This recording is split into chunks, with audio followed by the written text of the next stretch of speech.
Hello, I'm Mike Moore, and welcome to the How to Win podcast. These podcasts are based off 2 Corinthians chapter 2, verse 14. It says, "Now thanks be unto God who always causes us to triumph." Hey, listen, I'm so glad to have you with us today. We're going to begin a new series, and this is my leadership edition. Whether you're an aspiring leader, you want to be one, but you don't have a position or a title, I'm going to get you ready for it. Or maybe you're in a new leadership role, or you are an experienced leader. We can always grow in our leadership. But I'm so happy to have you with us today. Remember, leadership is a journey, not a destination, not an event. That's why I'm thanking you for taking the journey with me. We're going to begin a series that is going to challenge you. It challenges me. It's entitled Leadership is Not for Wimps. Come on, say that. Leadership is not for wimps. The theme of this series is courage. We're going to be dealing with courage. The underlining theme through all these lessons, different parts and subtitles, but the underlining theme is courage. Courage. As a leader, you must possess courage. Our background text and these leadership principles are based on biblical principles. Joshua 1:6, chapter 1, verse 6 and 9 in the New Living Translation. Moses, the outstanding leader of the nation of Israel, has died. Joshua is Moses' successor, and God gives him some instructions. In Joshua 1, verse 6 and 9, God says to Joshua, "Be strong and courageous, for you are the one who will lead these people to possess all the land I swore to their ancestors. This is my command." He said, "I swore this to your ancestors, a land that I would give them. This is my command." Notice, command, not a suggestion. Be strong. Be courageous. Do not be afraid or discouraged, for the Lord your God is with you wherever you go. We're talking about leadership is not for wimps. We're talking about courage. Aristotle called courage the mother of all virtues. The mother of all virtues, because without it, he says, you cannot perform the others. The same could be said of leadership. We're talking about courage and leadership.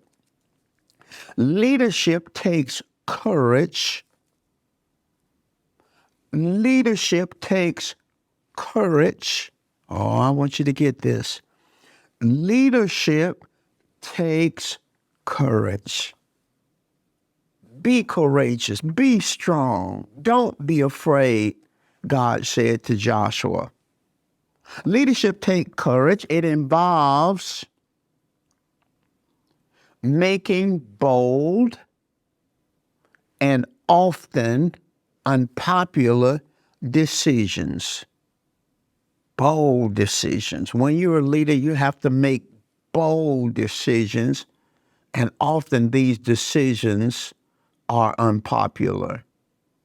It takes courage to be a leader because leadership involves dismantling old traditions, and folk will fight you for their traditions.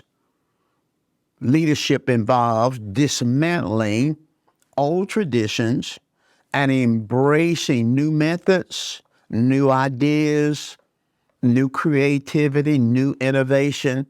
Leadership is not for Wimps. Now, this series has 3 parts in it.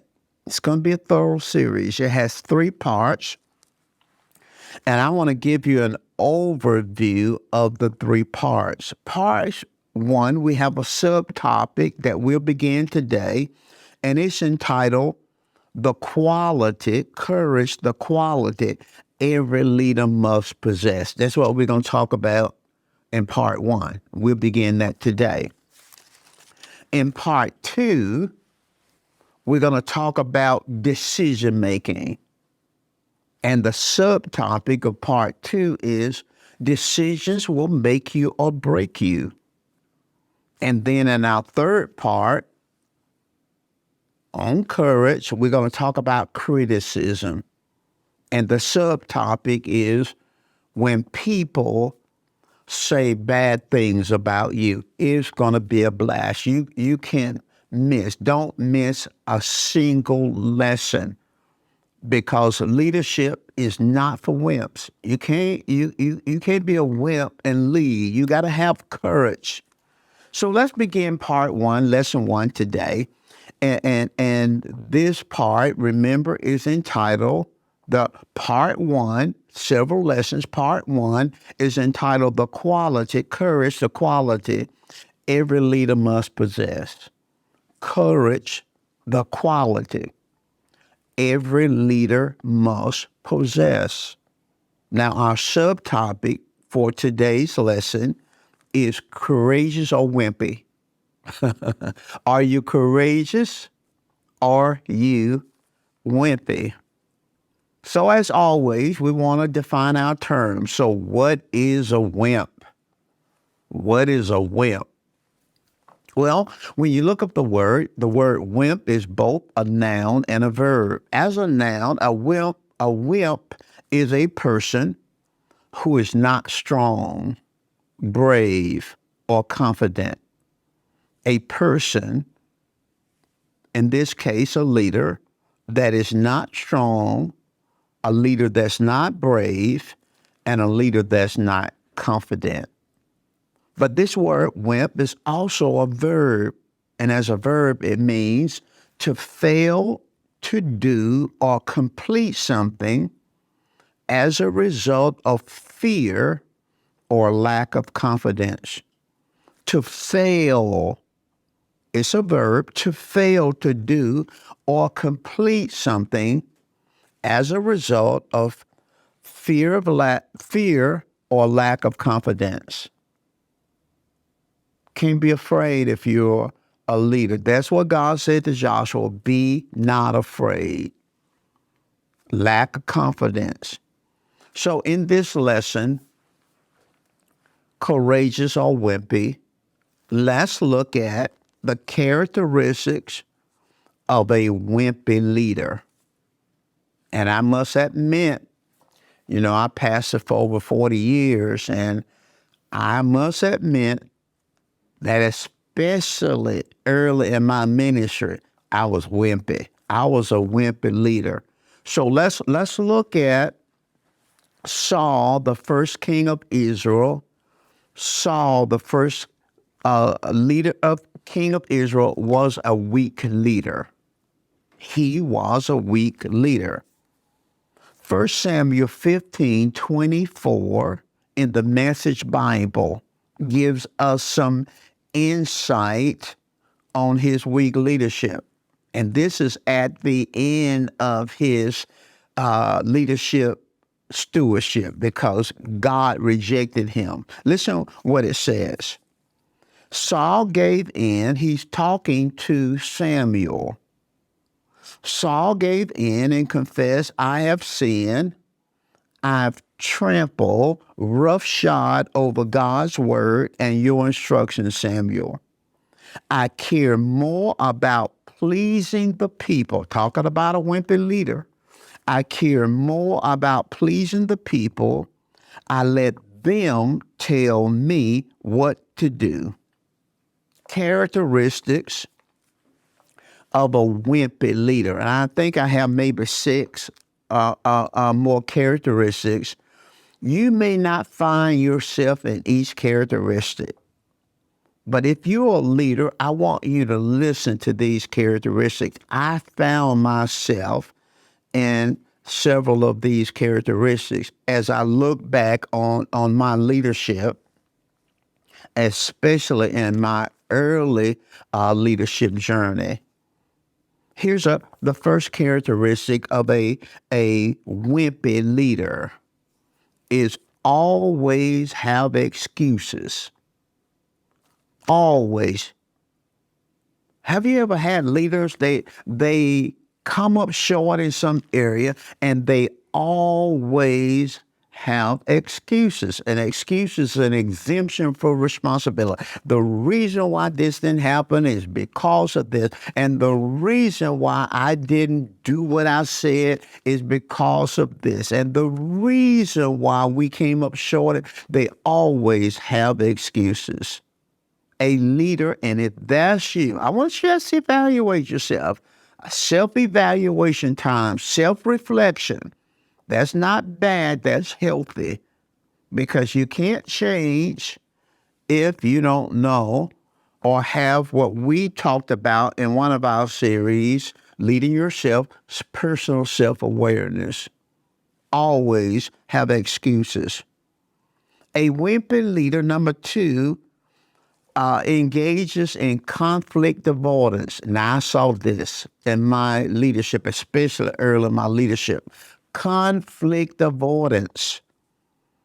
People or leaders often do this because they're afraid of getting hurt, they're afraid of being rejected, they're afraid of feeling uncomfortable, afraid of getting hurt, afraid of being rejected, afraid of feeling uncomfortable. Listen, I was a master at conflict avoidance. I was just in my early 20s when I first began to pastor. And I'm telling you, I identified conflict. All of it was the devil. Conflict was a symptom of us not being a great church. I didn't understand conflict is inevitable. So I just wanted to avoid it. Anytime conflict arose, I pray God talk to him, God speak to him, God work it out. I didn't want to have anything to do with conflict. And really, in transparency, I think my avoidance had to do with several things. It had to do with immaturity. I was a novice, really, just a young believer. I was a novice, very immature. I had some health issues, not physical, emotional. I was struggling with rejection, so I'm always trying to protect myself from being rejected, and I just didn't like the feelings of discomfort that came with conflict. So I always wanted to avoid it. What about you? Conflict avoidance. Once if that's a practice, you're always trying to avoid it, then you are a wimpy leader. A third characteristic of a wimpy leader is given to procrastination. Wimpy leaders are given to procrastination. They're always putting everything off, and there's a root. There are root causes often when people are given to procrastination. The fear of making a mistake, the fear of rejection, the fear of men. When we have the fear of men, what they gonna say, the fear of rejection, will they love me? The fear of making a mistake. I didn't want to make a mistake. Now I realize in this state, in this condition, in my leadership journey, I realized that mistakes are inevitable. But when your heart is right, and this is something I learned, and you're trying to obey God, God will keep you even when you make mistakes. Given to procrastination. I didn't have this other characteristic, but some wimpy leaders do. Follow the pack. You just follow what everybody else is doing. Thank God I didn't do that. I didn't just follow this trend. I didn't follow this because there are always going to be trends coming and going, and some leaders, they just hop on the bandwagon. This is good right now. Everybody's doing this. Let's do this, and they just going with every fad and every trend. Wimpy leaders follow the pack. Another characteristic of a wimpy leader, and yes, I was guilty of this, given to people-pleasing behavior. Wimpy leaders, and remember we define a wimp as a person who's not strong, brave, or confident.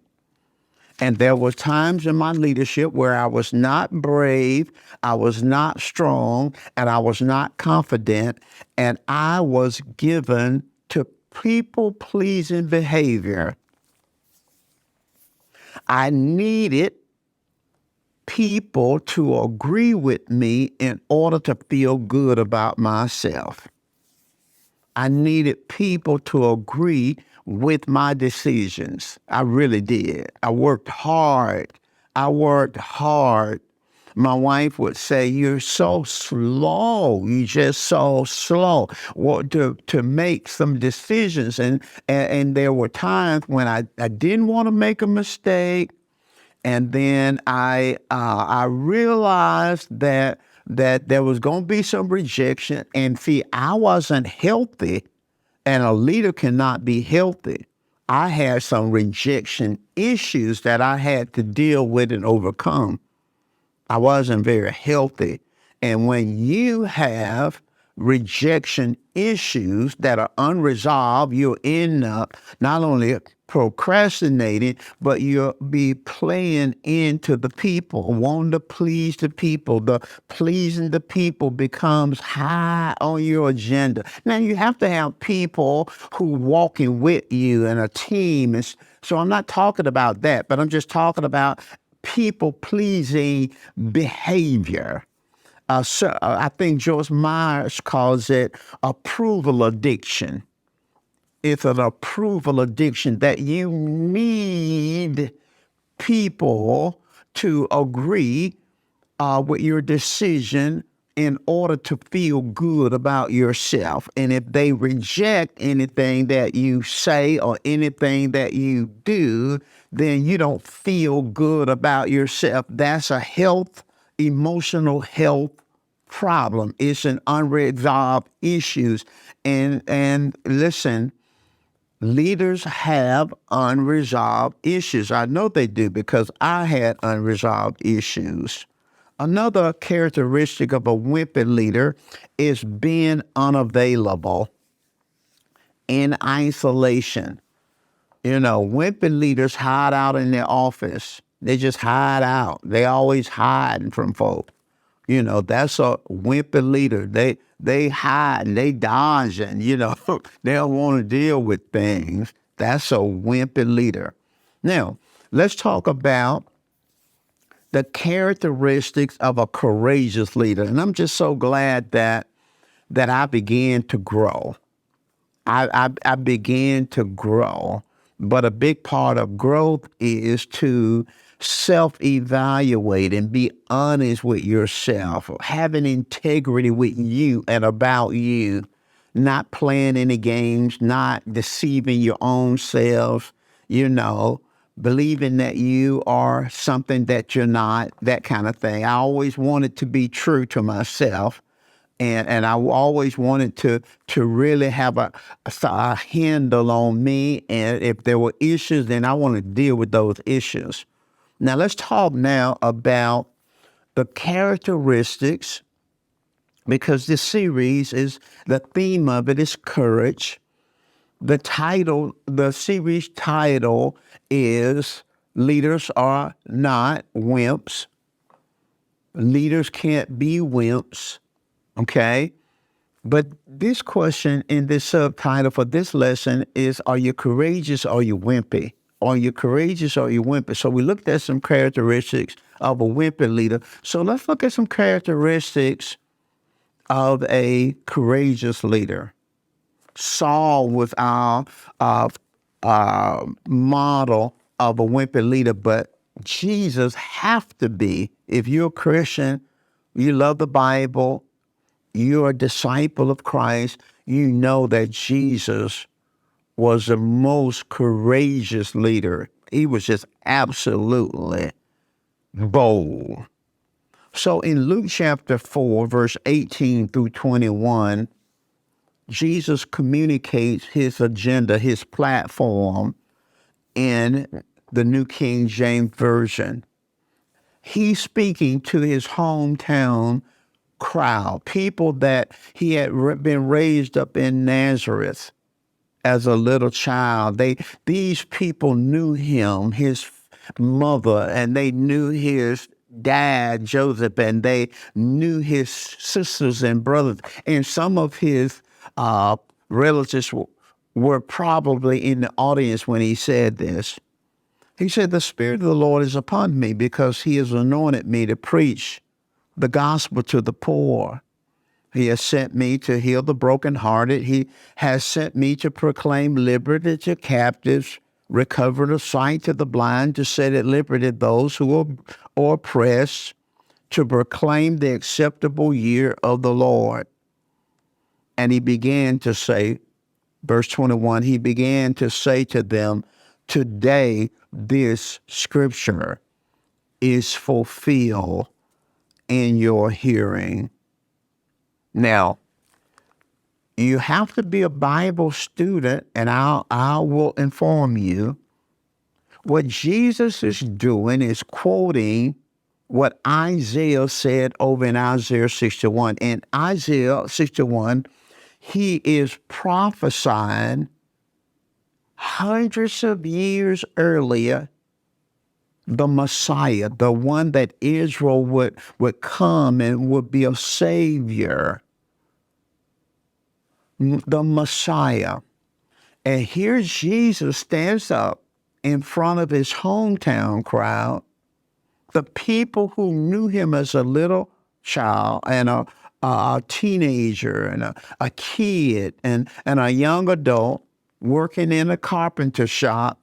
And he stands up, asks for the scriptures, turned to Isaiah 61 and began to quote the prophetic declaration of the Messiah.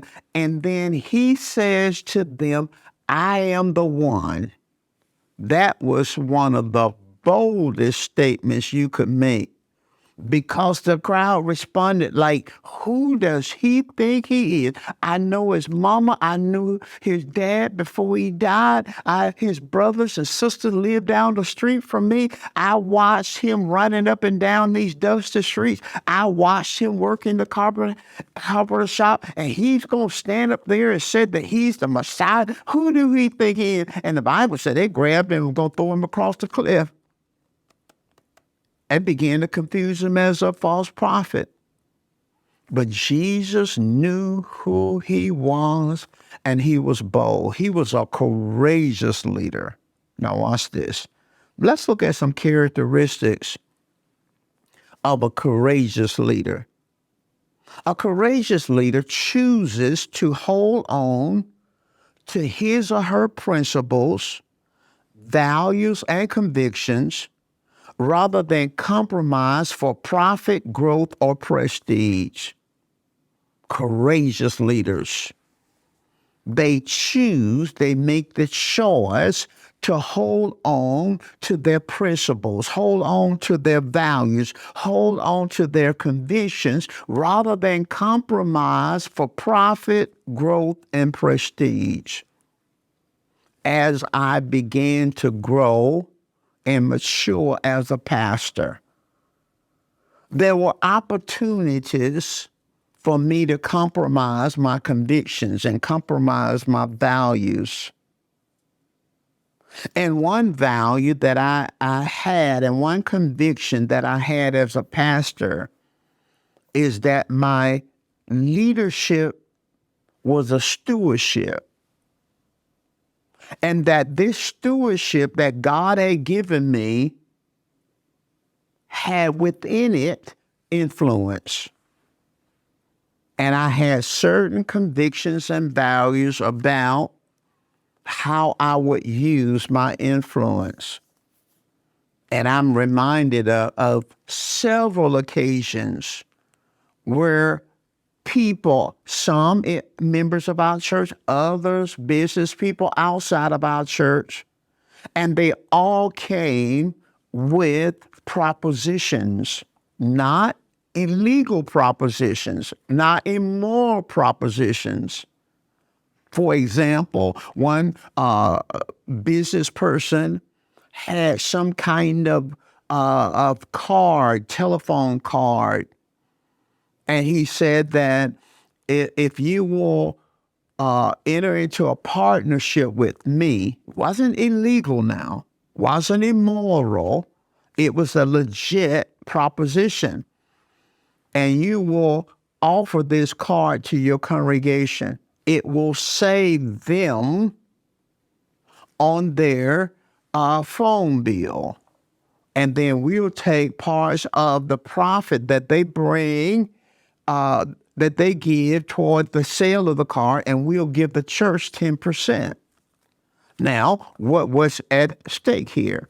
The proposition, legal proposition, was that if I would push this telephone card, some kind of card to my congregation, and he came to me because I have influence with the people that I pastor. If you will get them to take this card, to buy this card, it will save them on their telephone bill. Well, that's good. That's good. That's good. There's nothing more about that. And some of our members probably would have liked that idea, and they probably would have bought the card. And then the church going to get 10% out of all the sales. Wow, that's profit there. And all of it was legal. Nothing was illegal. Nothing was immoral. The businessman who was trying to get me to embrace his proposition was a Christian, was not trying to do anything illegal or immoral. But I rejected that, and I rejected things like that on a regular basis because I had a value, I had a conviction that my stewardship that God gave me and the influence that God gave me was to promote Him and promote the kingdom and not products. Now, listen to me carefully so you don't cast an aspersion on other pastors and leaders who do stuff like that. I'm not saying it's immoral. I'm not saying that the pastor who does something like this is wrong. No. I had a value. I had a conviction that I was going to use my influence for what the word say. And my value, my conviction is that if I get them buying into products, then I got to keep doing that. And it becomes a way, a method of getting resources for the church. And I felt like my conviction, not some other conviction, that tithes and offerings was God's way. I would push that because that's God's way. I see that in the scripture, but I thought it was my conviction, not some other pastor. So don't go to the pastor and say, well, you're wrong. No, don't do that. My conviction was that it would be a wrong use of my influence because leaders choose to hold on to their principles, their values, their convictions, rather than compromise. And for me now, it would be a compromise for profit, growth, or prestige. What is a courageous leader? What are the characteristics of a courageous leader? Courageous leaders are bold. Boldness to speak up when one's opinions and perspective is unpopular. When opinions are unpopular, perspectives are unpopular, the courageous leader is bold to speak up. Bold to speak up. And there were some areas that I knew were going to get me in trouble, but I was going to speak up. There are two areas as a pastor that were unpopular, and one was the money area. The Spirit of God told me the subject of money is unpopular. That's what he told me. I wrote it down in my journal. Then on the other hand, he said, I want you to deal with the money issue. Well, you told me it's unpopular, but you want me to deal with it. Then he told me why. He said they're working every day and barely making it. In other words, he said, my people are working every day and barely making it. In other words, he didn't want them to work every day and barely making it. And he has principles in the word that relates to money and relates to giving, because he told me give them an opportunity to give. In other words, he was saying it's unpopular, but I want you to deal with it. And then I want you to teach them and give them an opportunity to give, because in their giving, they will receive, and I will break this issue in their life, this poverty lack in their life, where they're working every day and barely making it. So now I got to make a decision. I got to make a decision. I know it's unpopular because God said it. I know some people is going to think wrong of me and question my motives. I know that because the Spirit of God told me that it's unpopular. But he also told me to deal with it. He also told me to give the people an opportunity to give. He also told me that the people, his people, are working every day and barely making it. So because I want to obey him and not please the people, I did it. Now, it brought some persecution and name calling and stuff like that.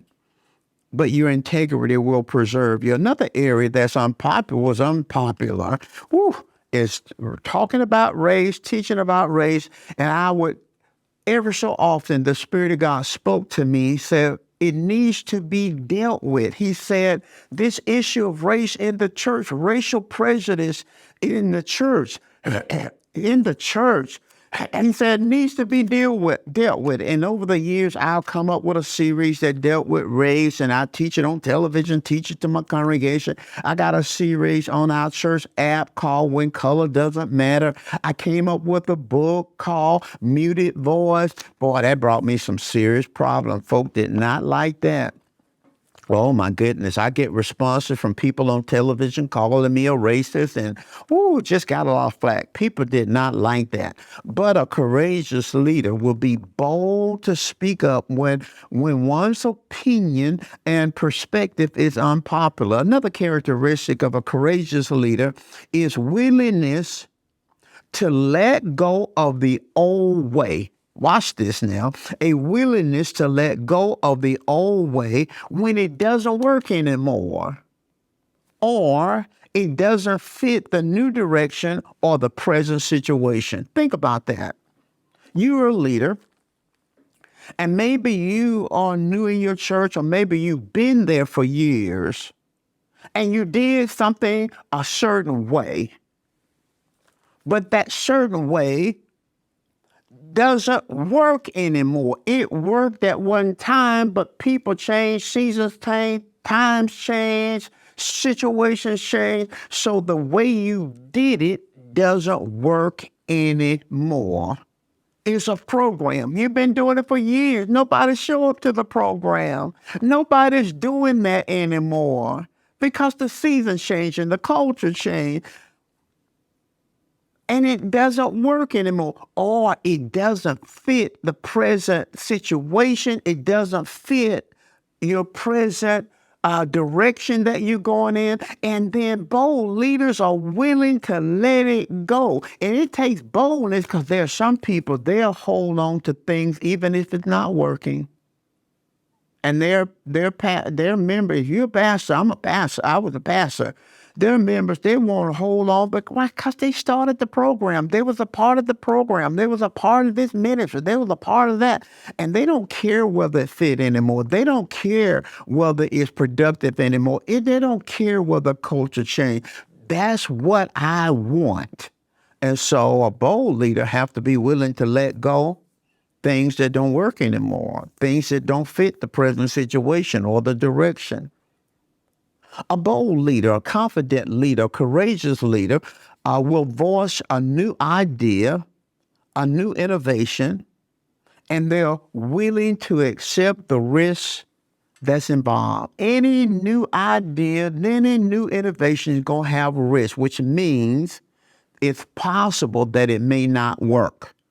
But a courageous leader is willing to voice that new idea, innovation. A courageous leader possesses the strength to have difficult or uncomfortable conversations and make difficult and uncomfortable decisions. Listen, if you're going to be a courageous leader, you're going to have some difficult conversations you ain't going to have. But you're going to have them, and you're going to have to make some difficult decisions. And one of the most difficult decisions that I made as a pastor was to terminate an employee. That was the hardest thing to do. But if you are a courageous leader, you're going to have difficult conversations with people, difficult conversations with direct reports, subordinates, peers. You're going to have some difficult conversations, and you're going to have to make difficult decisions if you're going to be a courageous leader. A courageous leader, a characteristic is openly seeking and receiving unfiltered feedback with the intent to learn, improve, and change. Openly seeking. When you are a courageous leader, you're going to seek and receive unfiltered feedback. In other words, you're going to let people give you feedback, and you're not going to put parameters around it where they can't say what they want to say. It's going to be unfiltered feedback, and you want the feedback so that you will learn, improve, and change. It takes courage to do that. It takes courage to let people create an environment where people can be honest with you. Just take courage. Because listen, they're not going to always say things you like about what's going on, and they're not going to always say things that you like about how you perform, your behavior, and your leadership style. So it takes courage. The final characteristic of a courageous leader is courageous leaders are unafraid to embrace diversity, ask for help, say no, admit mistakes, and show genuine emotion. That's a lot. That's a mouthful. I said a courageous leader, a characteristic of courageous leadership is being unafraid to embrace diversity. People that are different than you are, have a different perspective, different knowledge level, different ethnicity. They're unafraid to embrace diversity. They're unafraid to ask for help. They're unafraid to say no, because you have to say no. Sometimes they're unafraid to admit mistake, because it takes courage to admit, I didn't do it right. I blew it. I was wrong. I messed up. It takes courage to do that. And it takes courage to show genuine emotions. Nothing wrong with showing genuine emotion. The Bible said Jesus wept, and the people saw him weeping. So there's nothing wrong with that. Proverbs 28, as I close today, verse 1 says, the righteous are bold as a lion. Say, that's me. Come on, say that. That's me. Come on, say that. That's me. I'm the righteous, and I'm bold as a lion. Say this. I'm a bold, courageous leader. Come on, say that. I'm a bold, courageous leader. Listen, thank you so very much for this opportunity to share with you today. And remember, leadership is not for wimps. Look forward to seeing you in our next episode, because we got a lot to say about this courage thing.